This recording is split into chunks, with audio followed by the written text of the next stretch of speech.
신앙 고백 우리 하겠습니다. 나는 전능하신 아버지 하나님 천지의 창조주를 믿습니다. 나는 그의 유일하신 아들 우리 주 예수 그리스도를 믿습니다.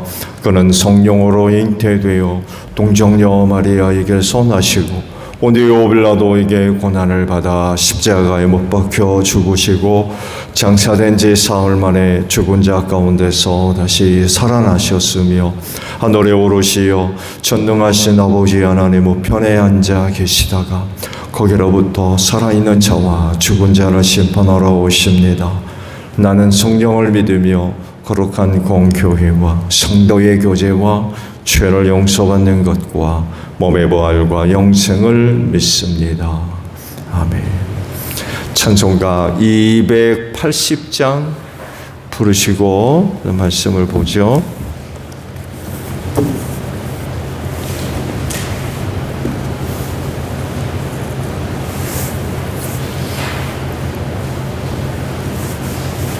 찬송가 280장이에요.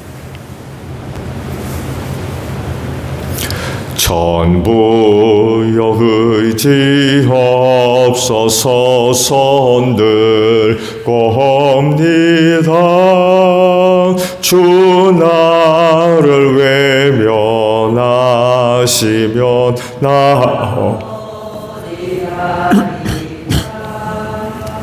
내 죄를 씻기 위하여 피 흘려 주시니 거되게 하는 마음으로 주 앞에 옵니다.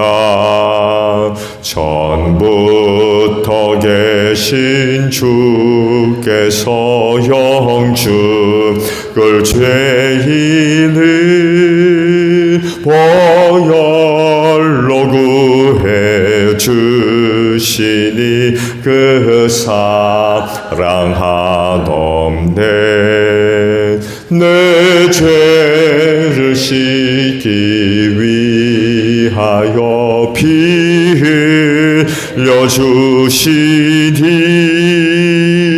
거되게 하는 마음으로 주 앞에 옵니다. 나 예수 의지함으로 긴 권능 받아서 주님께 구한 모든 것 늘어겠습니다. 내 죄를 씻기 위하여 피 흘려 주시니 거되게 하는 마음으로 주 앞에 옵니다. 아멘.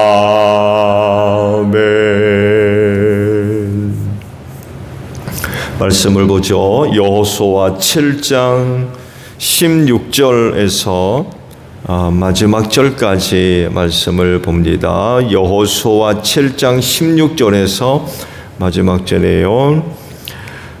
여호수아가 아침 일찍 일어나서 이스라엘 백성을 그 지파별로 나오게 하였더니 유다 지파가 뽑혔다. 유다 지파를 가문별로 나오게 하였더니 세라의 가문이 뽑혔고 세라의 가문에서 장정들을 나오게 하였더니 삽디가 뽑혔다. 삽디의 집안의 장정들을 차례대로 나오게 하였더니 유다 지파에서 세라의 증손이요 삽디의 손자요 갈미의 아들인 아간이 뽑혔다. 여호수아가 아간에게 말하였다. 나의 아들아, 주 이스라엘의 하나님께 영광을 돌리고 그에게 사실대로 고백하여라. 네가 무엇을 하였는지 숨기지 말고 나에게 말하여라. 아간이 여호수아에게 대답하였다. 제가 진실로 주 이스라엘의 하나님께 죄를 지었습니다. 제가 저지른 일을 말씀드리겠습니다. 제가 전리품 가운데에서 신할에서 만든 아름다운 외투 한 벌과 은 200세겔과 50세겔이 나가는 금덩이를 하나를 보고 탐이 나서 가졌습니다. 보십시오. 그 물건들을 저희 장막 안 땅속에 감추어 두었는데 은을 맨 밑에 두었습니다. 여호수아가 사람들을 그리로 보냈다. 그들이 장막으로 달려가 보니 물건이 그 장막 안에 감추어져 있고 은이 그 밑에 있었다. 그들은 그것을 그 장막 가운데서 파내어 여호수아와 모든 이스라엘 자손이 있는 대로 가져와서 주님 앞에 펼쳐 놓았다. 여호수아는 세라의 아들 아간과 그 은과 외투와 금덩이와 그 아들들과 딸들과 소들과 나귀들과 양들과 장막과 그에게 딸린 모든 것을 이끌고 아골 골짜기로 갔으며 온 이스라엘 백성도 그와 함께 갔다. 여호수아가 말하였다. 너는 어찌하여 우리를 괴롭게 하느냐? 오늘 주님께서 너를 괴롭히실 것이다. 그러자 온 이스라엘 백성이 그를 돌로 쳐서 죽이고 남은 가족과 재산도 모두 돌로 치고 불살랐다. 그들은 그 위에 큰 돌무더기를 쌓았는데 그것이 오늘까지 있다. 이렇게 하고 나서야 주님께서 맹렬한 진노를 거두셨다. 그래서 그곳 이름을 오늘날까지도 아골 골짜기라고 부른다. 아멘.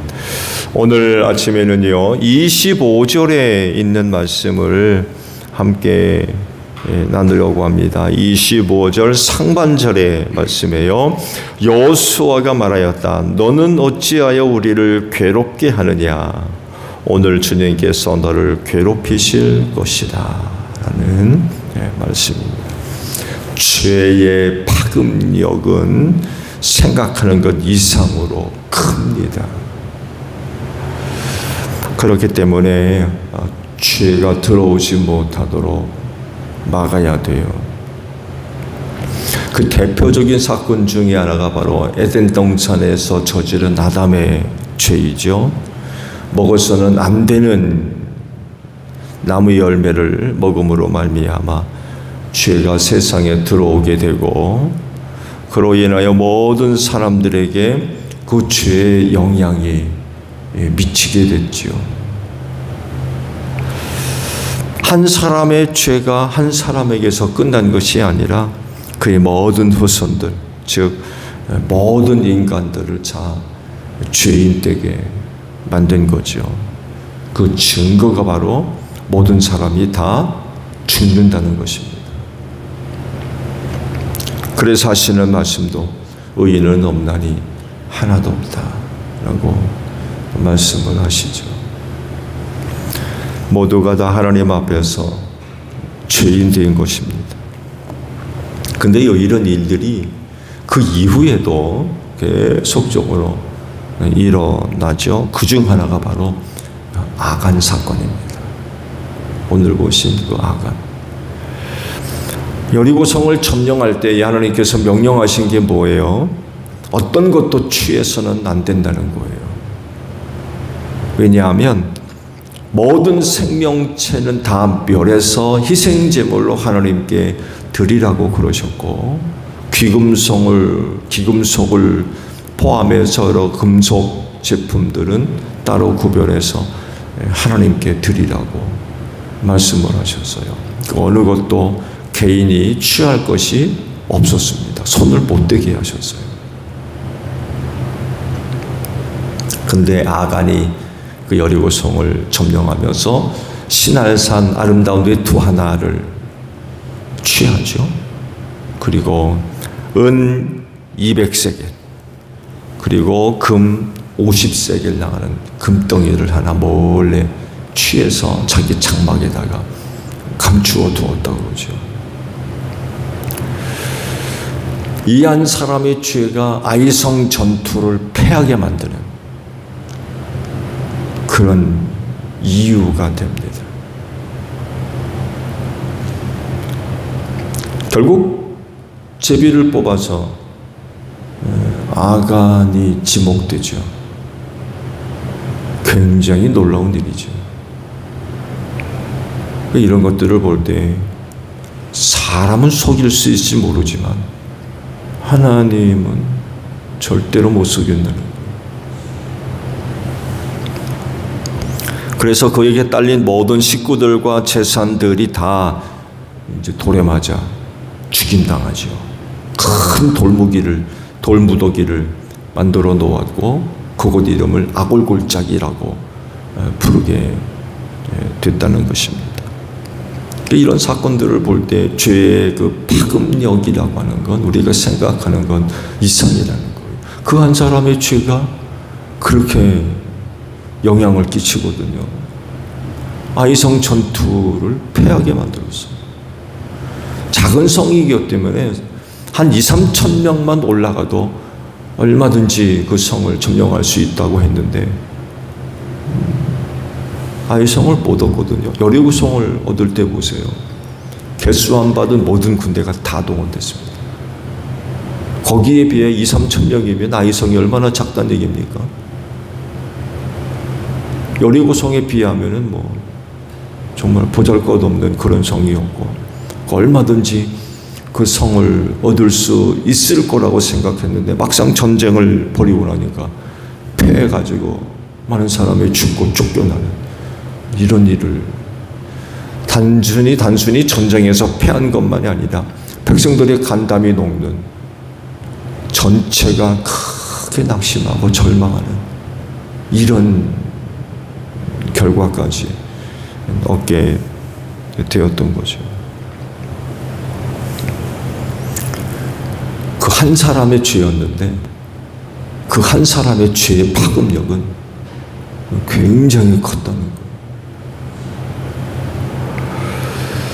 그래서 죄가 들어오지 못하도록 해야 됩니다. 그리고 또한 죄에 문제가 있다고 하면 해결돼야 돼요.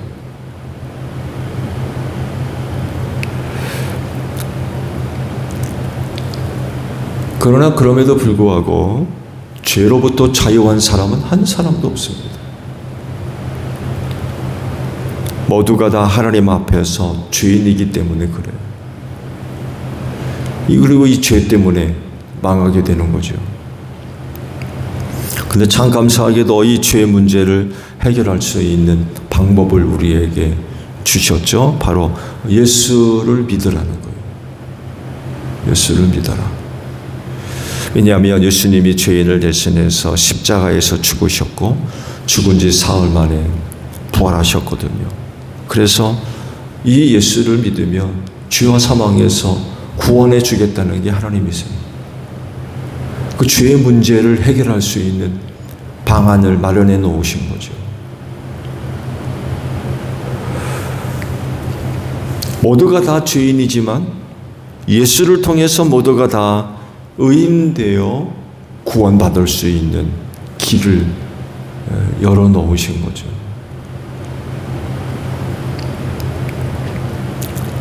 죄의 문제는 다른 것 가지고 해결이 안 됩니다. 죄의 싹은 사망이라고 그랬는데 그럼 무슨 소용이 있어요? 죽으면 그만인데.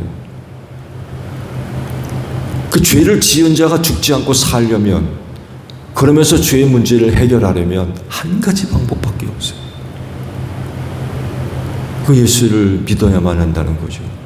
구약 시대에는 속죄제사를 드림으로 인하여서 그 죄의 문제가 해결됐지만 완전히 해결될 수가 없어가지고 거듭거듭 짐승을 잡아 바쳐야만 하는 그런 한계성이 있었죠. 근데 예수께서 친히 오셔서 속죄제물이 되셔서 모든 사람의 죄를 한 번에 완전히 해결하셨죠. 그래서 두 번 다시 십자가를 지실 필요가 없는 거예요. 그 한 번으로 모든 죄를 완전하게 해결하셨다.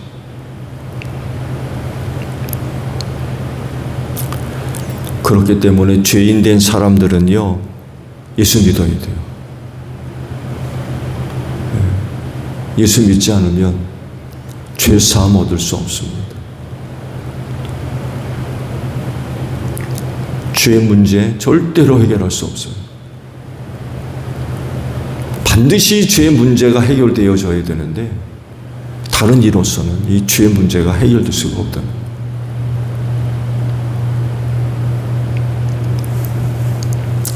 죄가요, 사망을 무기로 해서 그간 얼마나 역사를 했는지 몰라요. 설쳤다고 그러죠. 속된 말로. 왜냐하면 다 죽었어요. 모든 사람이 다 죽었습니다. 그 죄가 얼마나 강력했으면 모든 인간들이 다 죽냐 말이에요.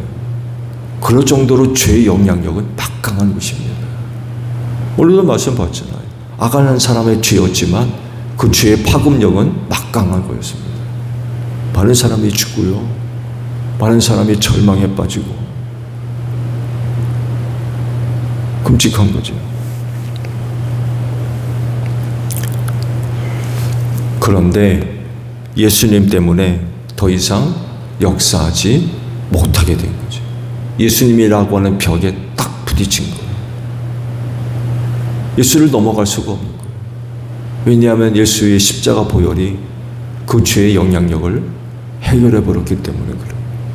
마치 항구의 방파제 같다고 그럴까요? 항구의 방파제. 파도가 다 밀려오잖아요. 쉼 없이. 이 방파제에 부딪혀가지고 그 방파제 안에 있는 바다는 잔잔하거든요. 그래서 거기에 배를 묶어놓고 안전하게 생활할 수 있지 않습니까? 예수님이 바로 이 방파제와 같은 거예요. 죄가 아무리 끊임없이 역사를 해도 이 방파제에 부딪혀가지고 아무런 역할도 하지를 못하는 거예요. 방파제를 넘어설 수가 없는 거죠. 여기에 부딪혀가지고 꼼짝 못하는 거죠. 예수가 바로 그런 그 역할을 한다는 거예요. 그게 예수 안에 있지 않으면 죄의 영향력을 피할 수가 없어요. 그 죄로 인하여서 반드시 죽을 수밖에 없다는 것입니다. 왜냐하면 그분은 죄를 용서하는 능력과 또 은혜가 있기 때문에 그렇습니다. 그건 그분만이 갖고 있는 것입니다. 다른 이에게는. 그래서 오직 예수를 믿어야 돼요. 그래야만 죄사함 받을 수 있고요. 사망에서 구원받을 수 있습니다. 죄가 그 사망을 무기로 해서 온 세상에 그 악한 영향력을 행사하면서 모든 사람들을 망하게 만들었죠. 정말 파죽지세로 온 세상에 퍼져가지고 온 세상을 사로잡고 왕처럼 군림을 해왔어요. 그런데 예수님이 세상에 오심으로 말미암아 그 죄의 세력들이 처참하게 무너질 수밖에 없었죠. 죄가 더 이상 그 힘을 발휘할 수 없게 된 것입니다. 죄는 사망이지만 예수님은 생명 되십니다. 한때 죄가 이겨서 예수님도 죽음의 자리로 끌고 내려갔죠. 그렇죠? 십자가에서 죽고 사흘 동안 죽음의 자리까지 내려가셨던 분이세요. 죽음이 정말 왕노릇했던 거죠. 예수까지 죽었으니까. 근데 하나님께서 사흘 만에 그 예수를 살려내셨죠. 그렇게 됨으로 인하여서 성경은 이를 가리켜서 이렇게 표현을 하고 있죠. 부활의 첫 열매가 되셨다 라고 말씀을 하십니다. 그래서 예수의 부활은 그 예수 한 사람의 이야기가 아니라 그를 믿는 모든 사람들에게 베풀어질 하나님의 은혜가 된 거죠.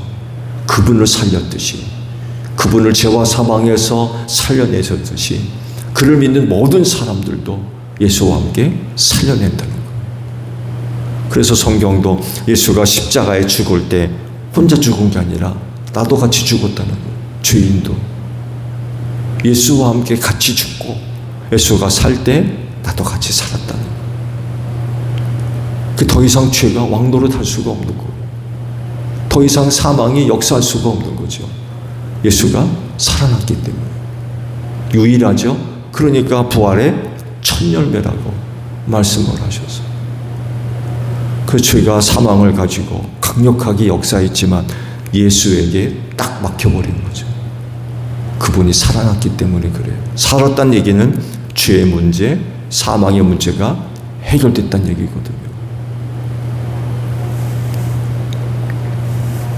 한 사람의 죄 결코 가볍지 않습니다. 아담이 좋은 예죠. 그 한 사람의 죄가 모든 사람들을 다 죄인 되게 만들어서 사망에 이르게 했죠. 아간 한 사람의 죄였지만 이스라엘 공동체가 위기 가운데 빠졌죠. 더 심각한 건 그 식구들 다 죽었어요. 하나님께서 용서치 않으셨어요. 그들의 죄를 제거하지 않으면 내가 너희들과 함께하지 않겠다. 하나님이 함께하지 않으면 이스라엘 백성들은 어떻게 하겠다는 얘기입니까?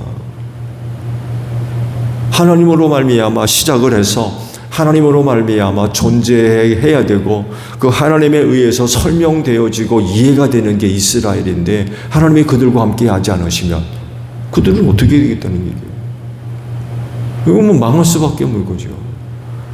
가나안까지 올 때도 하나님의 은혜로 오지 않았습니까? 하나님의 은혜로 만나와 메추라기를 공급해 주셔서 40년 동안 광야 생활을 하게 하셨고, 근데 그런 하나님이 그들과 함께 하지 않으시면 그들은 어떻게 되겠다는 거예요? 그런 위기까지 몰렸던 거죠. 한 사람의 죄는 우리 생각하는 것처럼 간단한 문제가 아니었다는 거예요. 하나님께서도 그 죄를 제거하라는 거예요. 끔찍하게도 그에 속해 있는 모든 자녀들은 말할 것도 없고 짐승 때까지 전부 다 죽었습니다. 하나도 살아남지를 못했어요. 그리고 그의 재산 어떤 것도 손을 댈 수가 없었어요. 완전히 멸하신 거죠. 큰 돌무더기를 만들게 됐다고 그러죠. 그래서 그 지역 이름도 아글골짜기라고 부르게 됐다는 것입니다. 그렇기 때문에 이 죄의 문제는 항상 우리가 심각하게 생각해야 되고요. 신중해야 됩니다. 그거 그렇게 아무런 일 없듯이 그냥 아무렇게 난 생각하고 대하고 그냥 넘어갈 문제가 아니라는 거예요. 왜냐하면 심각한 그런 그 결과를 초래할 수밖에 없고 죄의 파급력 때문에 그렇습니다. 굉장히 심각한 결과들을 초래할 수가 있어요. 당연히 유혹을 이겨야 되겠죠. 죄짓게 되는 이유는 유혹을 이기지 못하기 때문 아닙니까? 모든 사람에게 유혹이 있을 수 있어요. 보세요. 예수님도 유혹받았습니다. 사탄이 찾아와가지고 금식할 때에 유혹하잖아요. 중요한 건 뭐예요? 유혹에 넘어가지 않았다는 것입니다. 예수님도 유혹했던 마귀인데 우리는 말할 것도 없는 거예요. 문제는 뭐냐? 누구에게나 다 유혹은 있지만 중요한 건 그 유혹에 넘어가지 않는 것입니다. 사사로운 것이랄지라도 죄의 유혹은 반드시 이겨야 돼요. 오늘도 여러분들을 죄짓게 하려고 마귀가 찾아와서 유혹할 수 있습니다. 언제 어디서 여러분을 기다리고 있다가 마치 낚싯바늘에 맛있는 물고기에 먹이를 걸어놓고는 들이우죠. 재미있는 얘기는 물고기 IQ가 3초래매요. 딱 물었다가 어떻게 살아났는데 3초 뒤에 또 와가지고 또 문다는 거예요. 물고기 IQ가 3초예요. 이런 아둔한 모습이 있어서는 절대로 안 되겠죠. 참 감사하게도 우리 그리스도인은 죄가 뭔지 알아요. 죄가 뭔지 압니다. 왜? 하나님을 알잖아요. 하나님의 말씀을 알고. 그래서 죄가 뭔지 압니다. 선악을 구분할 수 있는 능력이 오늘 우리에게 있다는 거죠. 그렇지만 하나님의 영을 받지 않은 세상 사람들은요, 죄가 뭔지 몰라요. 죄가 뭔지 몰라요. 그래서 자기들이 행하고 있는 것이 죄인지 모르는 거예요. 근데 우리 그리스도인은 금방 압니다. 하나님께서 뭘 좋아하고 뭘 싫어하시는지 금방 알아요. 우리 안에 내주하시는 성령께서 알게 하시거든요. 지치지 못하도록 역사하시거든요.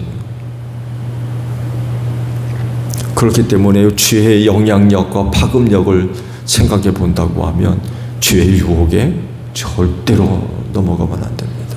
예수님과 같이 물리쳐야 돼요. 우리를 유혹하는 악한 영들을 물리쳐야 됩니다. 그러나 그럼에도 불구하고 혹 넘어질 수 있고 쓰러질 수 있죠. 어떻게 해야 돼요? 당연히 회개해야 됩니다. 당연히 십자가 앞에 나아가서 나의 모든 죄를 털어놓고 회개해야 돼요. 그는 언제나 우리 주님께서 우리의 죄를 용서해 주시는 줄로 믿습니다. 그게 십자가의 능력이에요. 십자가의 능력. 모든 죄가 십자가의 보혈로 말미암아 깨끗하게 씻음 받잖아요. 해결 안 되는 죄가 없어요. 그게 십자가의 능력 아닙니까? 오늘 하루도 죄의 유혹들 잘 이기시기를 바랍니다. 뿐만 아니라 필요하면 예수님의 십자가 앞에 나아가서 회개할 수 있는 여러분들이 되시기를 바랍니다. 주기도문 합니다. 하늘에 계신 우리 아버지, 아버지의 이름을 거룩하게 하시며 아버지의 나라가 오게 하시며 아버지의 뜻이 하늘에서와 같이 땅에서도 이루어지게 하소서. 오늘 우리에게 일용할 양식을 주시고 우리가 우리에게 잘못한 사람을 용서하여 준 것 같이 우리 죄를 용서하여 주시고 우리를 시험에 빠지지 않게 하시고 악에서 구하소서. 나라와 권능과 영광이 영원히 아버지의 것입니다. 아멘. 기도하겠습니다.